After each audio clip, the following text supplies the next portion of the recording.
ئایا کارکردن لە کۆمپانیای نەوت دروستە؟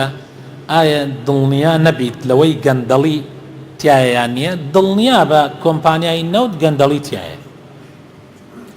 من دڵنیاتەکەم پێویست بە هیچ دڵنیایەک ناکە کۆمپانیای نەوت گشتی گەندەڵی تایە، بەڵام تۆ تاوانت نییە، تۆ مۆزەفێکی لە دائیرەیەکە، تۆ لە ئیشەکەی خۆت فێڵ مەکە، تەواو تۆ خۆت لە ئیشەکە ئەوەی لە بەردەستایە کە فێڵ بوو مەیکە، دوای ئەوەی کێ فێڵەکە خوایەک ها لەسەرەوە محاسبەی کشتمانەکە. ئەم دنیاە مامۆسایەک ئەفەرمێ ئەم دنیاە هەمووی وەکو یاری مناڵان وایە. یاری مناڵ باسکێتان بینیوە؟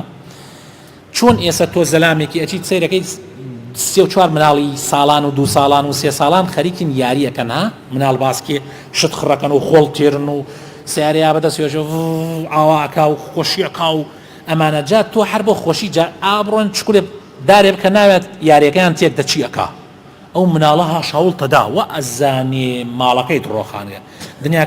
ئەم دنیاە و ئێمە ئاوا دەستمان پێوە بردووە تونی گردمانە، ئەم ئێژی ئەمە بەش منە و ئەوڵێ ئەمە بەش منە، ئەمە هەمووی مناڵ باسکەیە. ڕۆژێتێ چۆن بۆ فیرعون نەما، بۆ هەموو ڕابی نەما، بۆ کێ نەما، بۆ کێ نەما، بۆ کێ نەما و ئاخیرەکەیانیش بۆ سەدام حوسێن نەما، بۆ هیچ کەسێکی تر ئەم دنیای نامێنێتەوە، بۆ من و بۆ تۆ بۆ هیچ کەسێک نامێنێتەوە. بەڵام کوڕ ئەو کوڕەیە خۆی تێنەگلێنێ.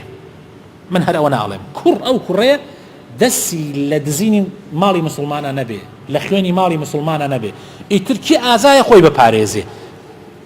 لە قیامەتشە محاسبە لەسەر تاکە شەخصەکانە، نەک لەسەر کۆمەڵ. یعنی مەسەن لە دنیا لەوانەیە خوا بەهۆی کۆمەڵی خەڵکۆ کشتی لەناو بدا تا ڕۆژ بەیەکە بستێ، بەڵام لە قیامەتە محاسبە بە تاکە نەفەرە. تۆ محاسبە لەسەر ژنەکەت ناکرێ، محاسبە لەسەر کوڕەکەت ناکری. حتى يعني خوای تعالی کاتێک نوح عليه السلام تەماشاکەی نوح عليه السلام کوڕەکەی و ژنەکەی خراپن، خۆشی یەکێکە لە ئولو العزم. لوط ژنەکەی خراپە، پێغەمبەری خوا صلی الله علیه وسلم مامەکەی خراپە، نزیکترین مامەی نزیکترین هاوسێی خراپە. ئاەتیشی لەسەر دابەزی تەبەت یەدا ئەبی لەهەبی وەتەب. بۆیە محاسبە لەسەر کەس ناکرێت. تۆ خۆت باش بە ئین شاء الله حرام مەخۆ، بە ئیزنی خوای گەورە لێتی وەرەگرێ. مامۆستاگیان هەموو مزگەوتێ کەسێک یان دووسێ کەس لەسەری تەعینە، یعنی وەکو خادم و ئەمانە، بەڵام مزگەوتەکان زۆربەی جار خزمەت ناکەن. ئایا ئەو خادمانە گوناحبار ئەبن کە خزمەتی مزگەوتەکان ناکەن؟ نەک مزگەوت. جا ئێمە مزگەوت حەساوکە لە چاو هەندێ دائیرە هەر زۆر بچووکە. خادمێکی فەقیر مەسەن لە مزگەوتێک ئەگەر 200,000 بسێنێ، یعنی من ناڵێم یعنی فەقیرە و تەواو، هەموو کەسێکە لە شوێن خۆیان. من چەند جاریش وتمەوتمە هەر وەزیفەیەکت پێ نەبریا سەر مەیکە، یان بیکەوە جوانی یان مەیکە، بەڵام هەر وەزیفەیەک هەر لە گەورەترین وەزیفەی دەوڵەت حتا ئەگاتە بچووکترین وەزیفە، ئەگەر خیانەتی تیا بکەیت و کەم تەرخەمی تیا بکەیت گوناحباری.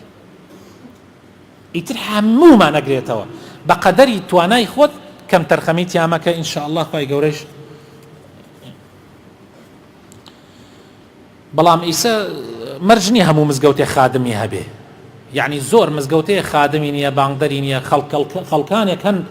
من هەر حەقی خۆی شێتی ئەم شەوی لەیلەت القەدرە و قەرەباڵغە مزگەوت سوپاسی چەندین کەس بکەم لەم مزگەوتەی ئێمە جوندی مەجهولن، سەربازی نەناسراون، خزمەت ئەکەن، مزگەوت پاکەکەنەوە، تەنانەت سەر ئاوەکان پاکەکەنەوە، بۆڕی شکال چاکەکەن، تەنکی، موبەڕیدە، سبلێت، فەرش، ئاودان، خزمەتکردنی بچووک و گەورەی مزگەوتەکە ئەکەن.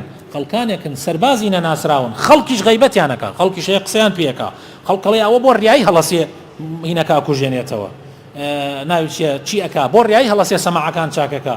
خوایەکە لەبان سەرە ئەگەر ئەو بۆ ڕیایی نەیکا لە ڕۆژی قیامەتە ئەو کەسانە نییە مەگەر خوای گەورە بزانێت چیان بەسەرادێ، چونکە ئەو کەسانە بوختیانەکەن، غەیبەت ئەکەن، بەڵام ئەم لەبەر خاتری خوا ئەیکا و خوای گەورەش لێ قبوڵەکە. مەبەستم یعنی خەڵکانێکەیە ئاوا بۆ خوا ئەیکەن، بەڵام خەڵکی ترشەیە دەمی ناوێت قسەیان پێەکە.